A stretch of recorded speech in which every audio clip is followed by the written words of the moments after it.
Assalamualaikum warahmatullahi wabarakatuh. Perkenalkan, nama saya Najwa Syafia Mirzal dengan NIM 23305131. Saya dari kelas 4A dengan jurusan Teknik Informatika. Di sini saya ingin menjelaskan hasil UAS saya mengenai jaringan komputer PT Honda Motor. Sebelumnya, sebelum saya membahas inti dari hasilnya, saya ingin eh, mengulas kembali studi kasus yang diberikan. Jadi di sini ada soal studi kasusnya. Saya adalah seorang network administrator di PT Honda Motor, yang di mana PT Honda Motor ini ada tiga gedung. Yang pertama gedung A yang digunakan sebagai data centernya yang memiliki dua lantai. Lalu di gedung B ini mempunyai tiga lantai yang digunakan sebagai manajemen pengelolaan data yang terdiri dari bagian accounting, administrasi, pajak, BPKB, TNK, dan juga BBN. Lalu di gedung C ini ada empat lantai yang dimana digunakan sebagai gudang produksinya. Oke, jadi jaringan ini tuh mempunyai ada beberapa masalah lah. Jadi masalah yang pertama itu adalah koneksi internet tidak stabil. Yang kedua, koneksi antar departemen atau gedung sering terputus. Yang ketiga, akses ke server file lambat. Jadi tugas saya di sini adalah saya harus membuat topologi jaringan yang sesuai dengan kebutuhan dan kondisi perusahaannya. Lalu saya juga harus membuat perangkat jaringannya yang dimana harus sesuai dengan skala dan kebutuhan perusahaannya. Lalu yang ketiga ini ada konfigurasi jaringannya, yaitu saya harus melakukan routing, switching, dan juga security-nya. Ya, saya lanjut ke pembahasan intinya. Oke, sekarang kita ke pembahasan intinya. Jadi di sebelah kanan kiri saya ada Cisco Packet Tracer-nya, yang dimana isinya ini ada jaringannya, topologinya, lalu di sebelah saya ini ada laporannya. Jadi laporan UAS saya kasih judul perancangan dan simulasi jaringan PT Honda Motor. Oke, kita lanjut saja, kita lanjut ke bagian latar belakangnya. Jadi latar belakangnya itu di dalam era digital saat ini, jaringan komputer itu menjadi salah satu kebutuhan utama dalam menunjang kegiatan operasional perusahaan. Dengan adanya jaringan komputer yang terstruktur dan efisien, berbagai aktivitas seperti pertukaran data, komunikasi antar divisi, hingga akses ke server pusat data dapat dilakukan dengan lebih cepat, aman, dan juga terorganisir. Eh, jadi PT Honda Motor ini membutuhkan jaringan yang terintegrasi agar tiap divisi seperti administrasi, produksi, dan server pusat bisa terhubung secara real time. Maka dirancanglah simulasi jaringan tiga gedung, yaitu A, B, dan C, dengan Cisco Packet Tracer. Oke ya, itu untuk latar belakangnya. Kita langsung mulai saja ke pembahasannya, yaitu ada di bab 2. Oke, kita masuk ke topologi jaringan. Topologi jaringan yang dirancang untuk PT Honda Motor adalah topologi hybrid, yaitu gabungan dari topologi star dan juga router to router. Jadi masing-masing gedung memiliki struktur internal berupa topologi star, di mana semua perangkat seperti PC dan server terhubung ke switch pusat. Kemudian, tiap gedung dihubungkan melalui router yang saling terhubung satu sama lain membentuk jaringan antar gedung. Oke, kalau kita lihat di sini, di Cisco paket tracernya kita sudah ada tiga gedungnya. Yang tengah ini gedung A sebagai data center, sebelahnya ini ada gedung B kantor manajemen, dan juga gedung C yaitu gudang produksi. Ya, lalu kenapa saya milih topologi ini? Pemilihan topologi ini disesuaikan dengan kebutuhan perusahaan yang memiliki banyak perangkat tersebar di beberapa gedung. Dengan menggunakan struktur star di tiap gedung, pengelolaan perangkat menjadi lebih terpusat dan mudah dalam hal pemeliharaan. Sementara itu, penggunaan router antar gedung memungkinkan komunikasi antar VLAN dan antar divisi yang berbeda lokasi. Jaringan ini dirancang menggunakan arsitektur dua layer. Jadi arsitektur dua layer itu yaitu ada access layer dan juga distribution layer. Nah, access layer itu berfungsi sebagai penghubung perangkat end user dengan switch. Sedangkan distribution layer menggunakan router untuk mengatur komunikasi antar VLAN dan juga antar gedung. Oke, sekarang saya lanjut ke perangkat jaringannya.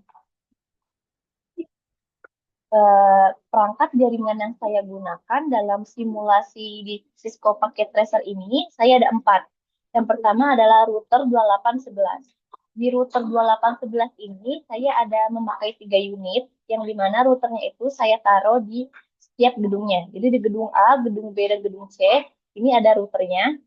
Bisa kita lihat di Cisco-nya nih, yaitu routernya, router 2811-nya. Lalu, masing-masing router ini berfungsi sebagai penghubung antar VLAN dan antar gedung menggunakan static routing untuk konfigurasi sub interface pada VLAN.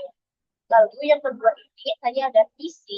PC-nya ini ada 18 unit yang dimana saya taruh di berbagai gedungnya.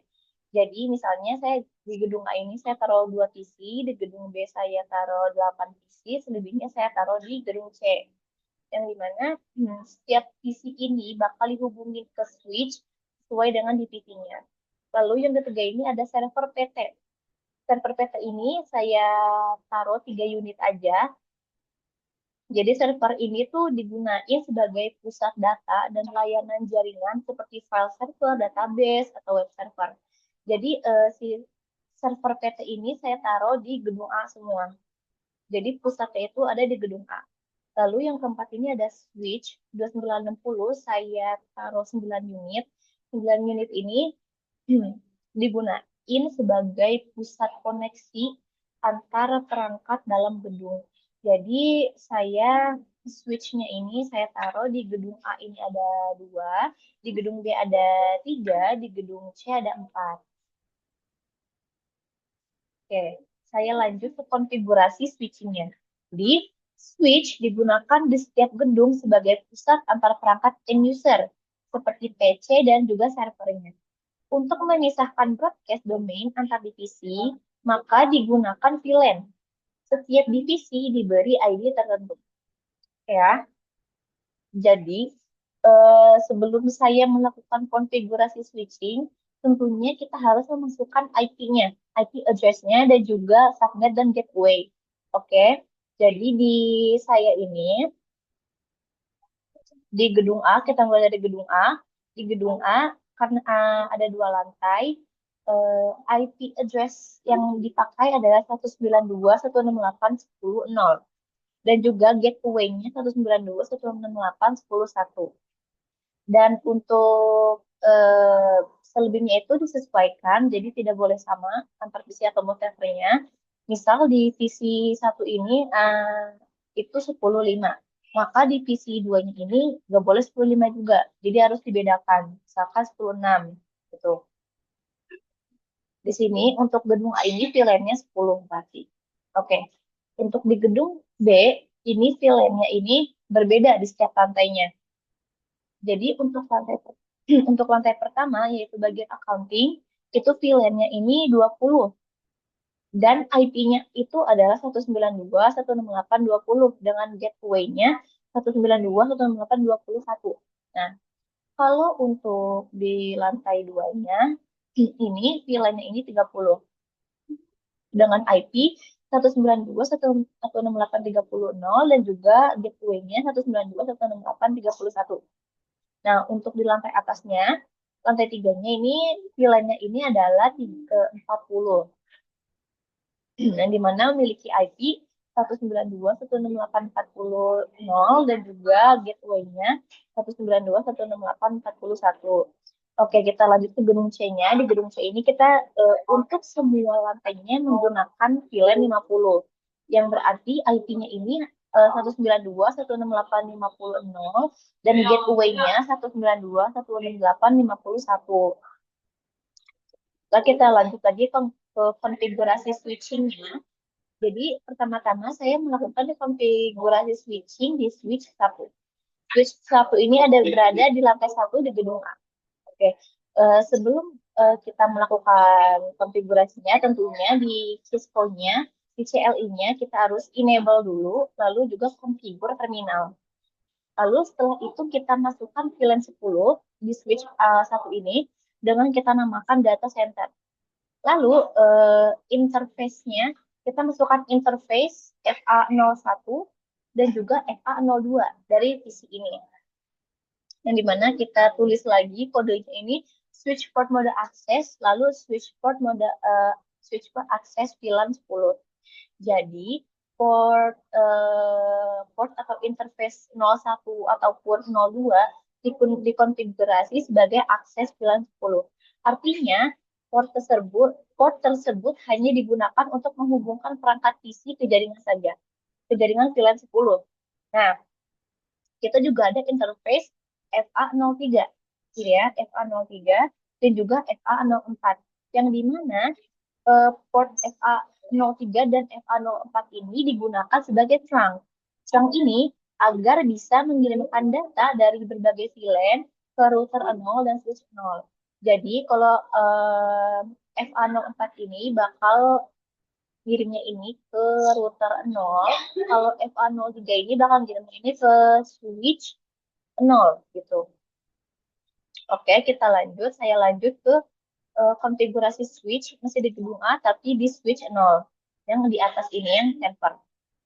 Kita masih menggunakan enable juga, dan konfigurasi terminal, kita juga memasukkan interface-nya, yaitu interface-nya itu ada 01, 02, dan juga 03. Dengan VLAN 10, dan juga kita namakan juga data center. Jadi kita masukkan switch port mode access with that interface, lalu switch port access VLAN 10, gitu.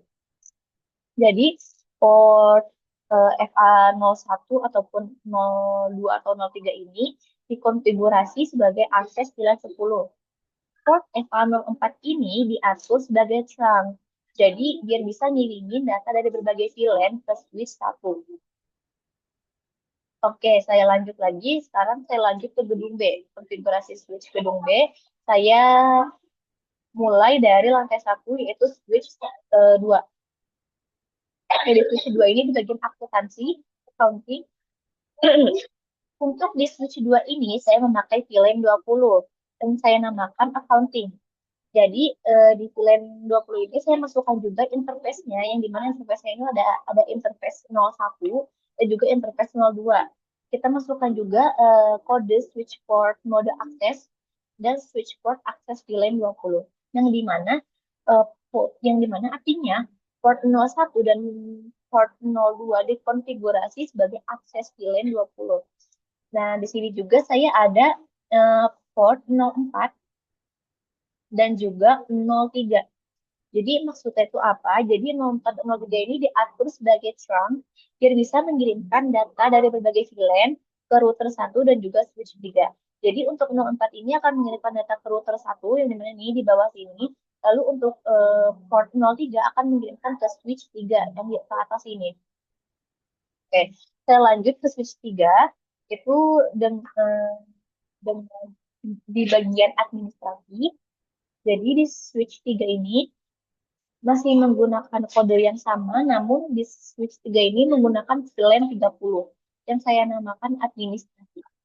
Jadi kita masukkan juga interface 01 dan juga interface 11.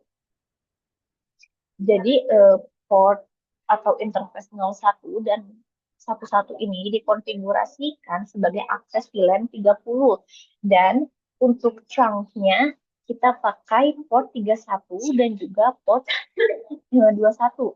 Jadi dia bisa mengirimkan data ke berbagai VLAN ke switch 2 dan juga ke switch 4.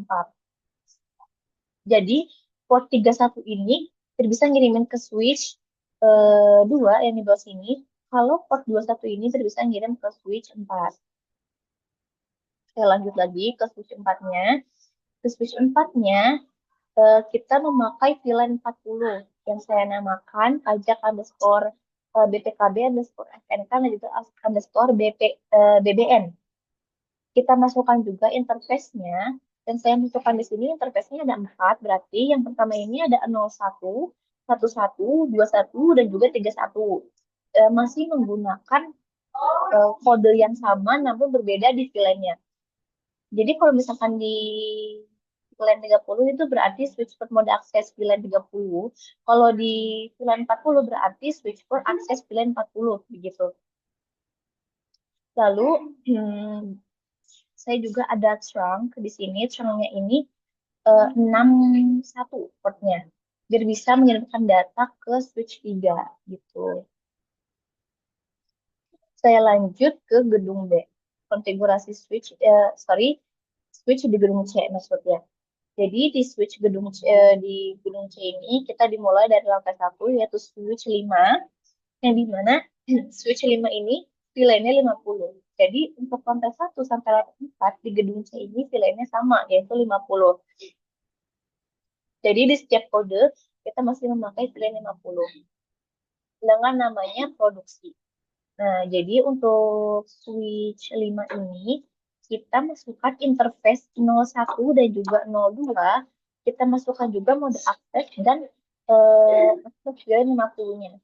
Yang dimana biar bisa dikonfigurasi sebagai akses VLAN 50.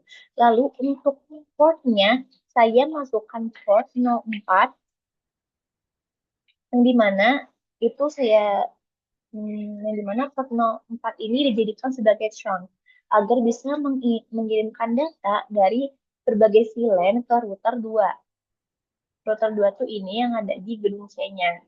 Lalu saya lanjut lagi ke konfigurasi switch 7 yang ini.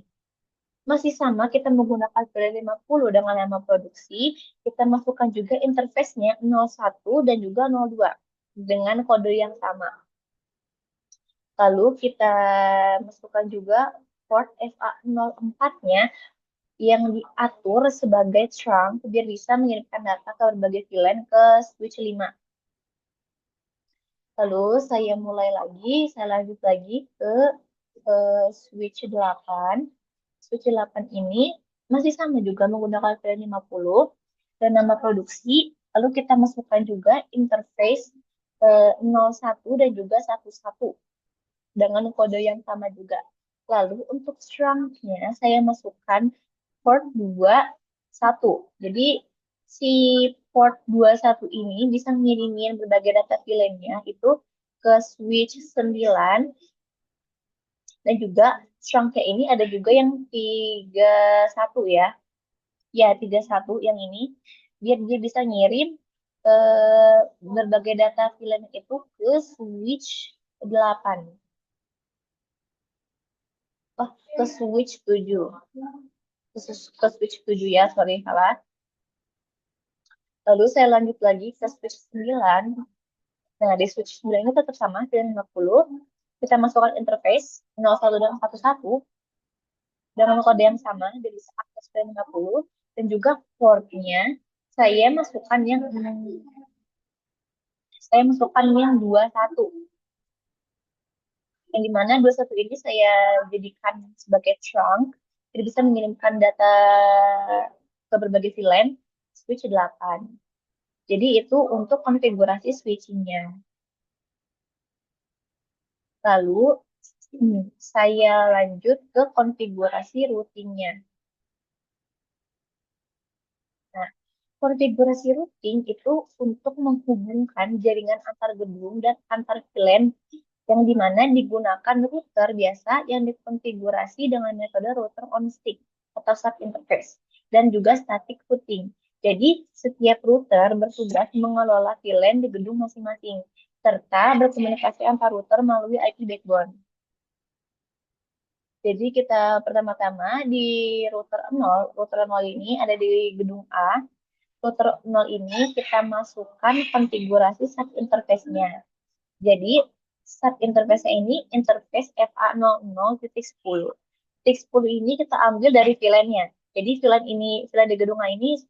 Jadi kita masukkan itu, kita encapsulation, lalu kita masukkan IP address 992.168.10.1 dan subnetnya 255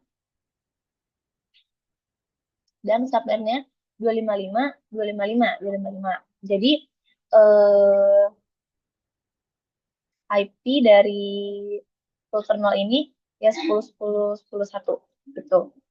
Lalu kita masukkan lagi interface 00 yang merupakan interface trunk ke switch 1 ini gitu.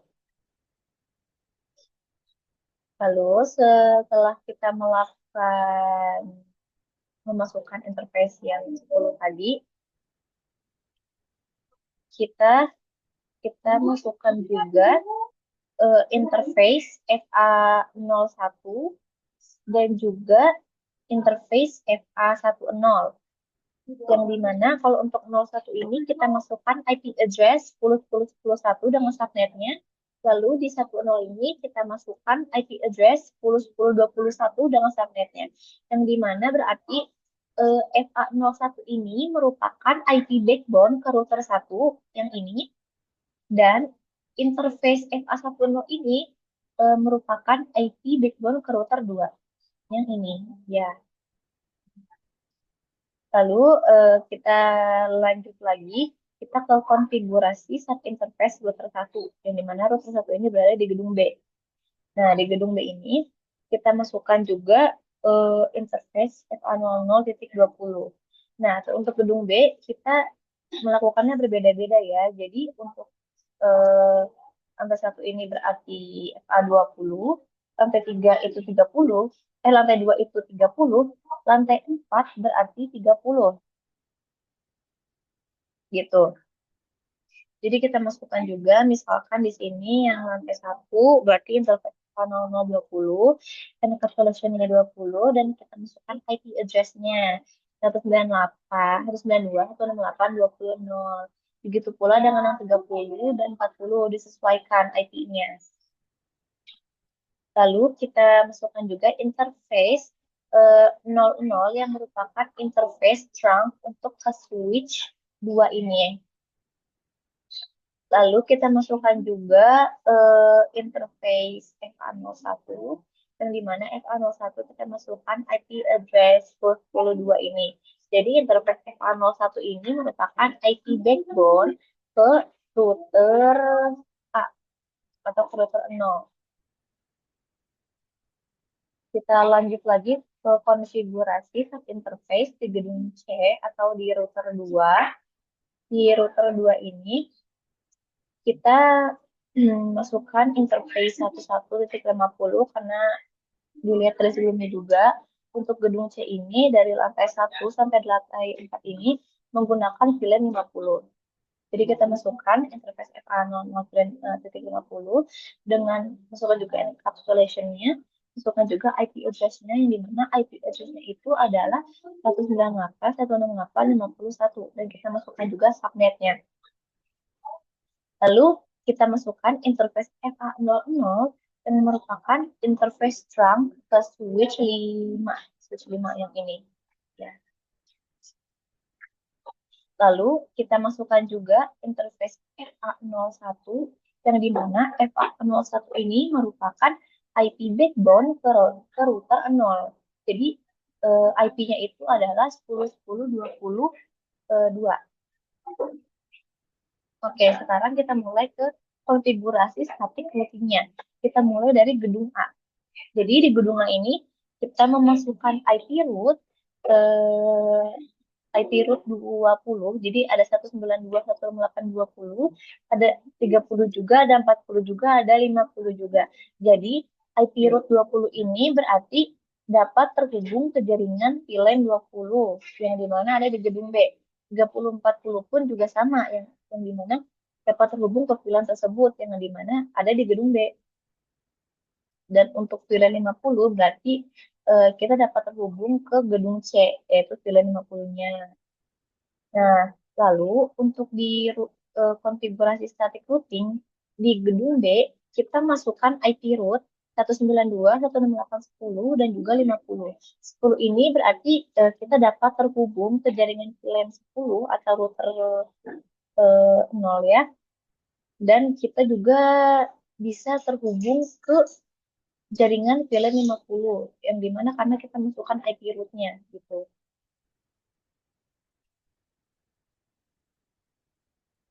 Bentar. Oke, kita lanjut lagi ke konfigurasi static routing gedung C. Jadi di gedung C ini kita memasukkan IP root dari gedung A dan juga gedung B. Jadi kalau gedung A berarti kita masukkan 10, VLAN 10, jadi 192.168.10.0. dan juga subnetnya ya. Nah, kalau di gedung B berarti kita masukkan yang 20, 30, dan juga 40, yang dimana biar bisa terhubung ke gedung A dan juga gedung B. Oke, lalu kita lanjut ke keamanan jaringannya. Jadi, untuk meningkatkan keamanan dasar pada jaringan, saya menerapkan fitur port security di setiap port yang terhubung ke PC pengguna. Jadi misal di switch 2 ini saya masukkan port security-nya karena terhubung ke PC. Pokoknya di setiap switch yang terhubung ke PC itu dimasukkan port security-nya. Nah, tujuannya itu agar tidak agar tidak sembarang perangkat bisa terhubung ke jaringannya. Oke, eh, saya kasih contoh ya, kalau di gambar sini ada di switch satu nih, misalnya di switch satu di gedung A ini, saya masukkan interface dari setiap PC-nya, terus saya masukkan juga kodenya switch port port security, lalu switch port port security maksimum satu, lalu switch port port security MAC address sticky, lalu switch port port security violation shutdown. Ini kode-kode ini sama semuanya untuk setiap switch dan untuk setiap gedungnya. Setiap switch di gedungnya itu sama. Cuman yang membedakannya adalah kita mau ke interface berapanya aja. Gitu. Nah, saya lanjut lagi. Jadi, apa sih penjelasannya? Jadi, maksimum satu ini itu berarti hanya satu perangkat MAC address yang hanya diizinkan. Lalu, untuk MAC address sticky ini berarti MAC akan otomatis disimpan saat pertama terdeteksi. Lalu, untuk violation shutdown-nya itu jika ada perangkat asing, maka port akan men-shutdown secara otomatis gitu.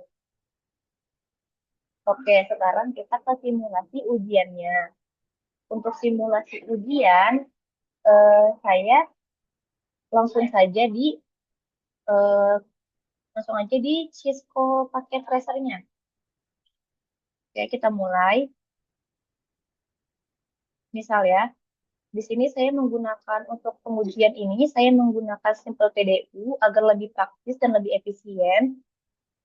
Saya misal kita ingin menguji konektivitas di PC, PC di gedung. Jadi saya coba di gedung A, di antar PC-nya ini, saya coba koneksikan, misal di admin 2 dan juga admin 1. Successful, berarti artinya berhasil koneksi. Lalu misalkan ke server ya, server ini successful,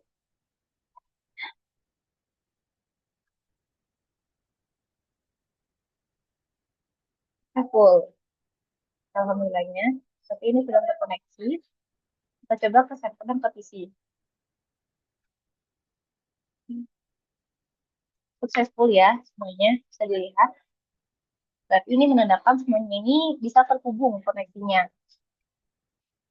Lalu kita coba juga koneksi antar PC di gedung A, di gedung B. Kita coba ya, kita coba misalkan di lantai 4-nya. Misal kita coba satu aja di pajak ataupun di STNK misalnya. Successful, sudah terkoneksi.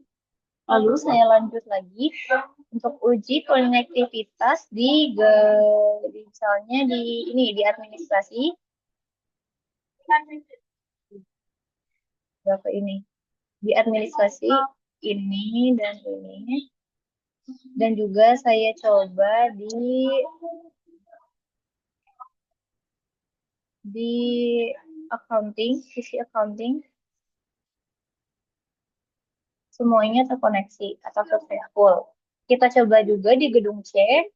Saya akan uji coba konektivitas di gedung C, yaitu antar PC-nya dulu ya. Oke, kita coba di sini. Kita coba PC produksi 1 dan produksi 2, produksi 3, dan produksi 4 dulu. Successful, artinya semua PC terkoneksi. Kita coba lagi.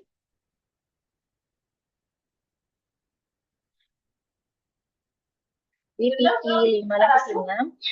Kita coba lagi juga di PC 7 dan juga PC 8. Yang dimana hasilnya ini sukses, artinya koneksinya terhubung. Selanjutnya,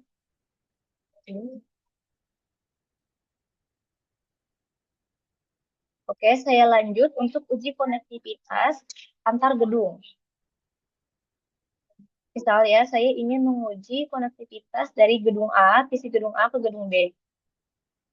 Successful berarti ini sudah terkoneksi dengan baik.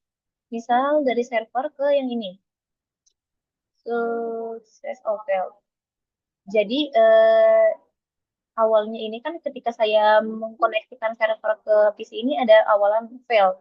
Kita bisa mencet ini, jadi kayak semacam refresh, karena memang kadang ketika kita mencoba mengkoneksikan, kadang memang awalannya fail. Jadi kita bisa merefresh lagi, maka bisa berakhir dengan successful gitu. Jadi tidak ada masalah dan bisa terkoneksi dengan baik. Oke, misal kita coba dari gedung A ke gedung C ya. Misal saya coba di PC-nya. Misal saya coba di sini deh. Tuh, successful. Berarti ini sudah terkoneksi dengan baik. Oke, kita coba servernya ke PC ini. Successful. Berarti terkoneksi dengan sangat baik. Oke, kita coba juga antar gedung B dan juga C. Misalnya saya mau ke PC ini dan PC ini. Sukses, artinya sudah terkoneksi dengan baik. Kita coba ini ke sini deh. Sukses ya. Berarti ini sudah terkoneksi dengan baik. Sekarang saya coba antar router. Misalnya saya mau mencoba router 0 atau di gedung A dan juga di gedung B, router 1. Terkoneksi dengan baik. Saya juga ingin mencoba uji koneksi di router gedung A dan juga router gedung C. Sudah terkoneksi dengan baik untuk uji koneksinya ini. Sudah berhasil ya di antar router ini. Lalu kita coba konektivitas, misalkan dari PC ya, PC ke router misal. Saya dari PC sini, PC di gedung B ini, di lantai 1 accounting ke router. Apakah akan sukses? Sukses. Berarti uji konektivitasnya sukses atau berhasil. Misal saya ingin coba di sini ke router di gedung A, PC router A, PC gedung A ke router A ini, router 0. Sukses. Saya coba lagi di uji konektivitas, misalnya di sini ke router ya, successful. Yang berarti menandakan bahwa uji konektivitasnya sukses. Jadi saya sudah mencoba sebuah uji konektivitas dan alhamdulillahnya semuanya sudah terkoneksi dengan baik.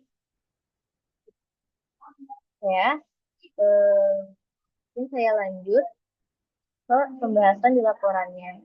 Jadi saya lanjut aja ke kesimpulannya. Jadi kesimpulannya ini perancangan yang saya buat ini terdapat mencakup 3 gedung ya, A, B, dan C. Dan juga saya juga menggunakan topologi hybrid, yaitu gabungan antara topologi star dan juga koneksi antar router. Yang dimana terbukti ya topologi ini tuh efektif untuk mendukung kebutuhan komunikasi antar gedungnya. Yang dimana yang sudah saya coba jalankan tadi, uji tadi, yang dimana semuanya sukses gitu. Nah, oke, lanjut. Saya akan mungkin di sini saya akan kasih saran untuk performa dan skalabilitas di PT Honda motornya ini. Jadi saya ada 3 saran di sini. Yang pertama ini saya menyarankan untuk memonitoring jaringan. Jadi implementasi tools seperti SNMP, SizeLock ataupun yang lainnya akan sangat membantu dalam mengawasi performa jaringan dan juga mendeteksi gangguan lebih awal dan memberikan laporan real time kepada administratornya. Lalu yang kedua ini ada penerapan akses control list atau ICL yang dimana guna meningkatkan keamanan. Jadi ICL ini dapat digunakan untuk membatasi akses server antar VLAN tertentu. Nah, yang ketiga ini ada redundansi dan juga backup yang dimana sebaiknya perusahaan itu mempertimbangkan penggunaan koneksi cadangan atau redundansi pada koneksi antar switch maupun antar router untuk mencegah terjadinya single point of failure. Mungkin segini saja yang dapat saya sampaikan, yang dapat saya coba sampaikannya. Mohon maaf bila ada kesalahan dalam kata-kata saya. Wassalamualaikum warahmatullahi wabarakatuh.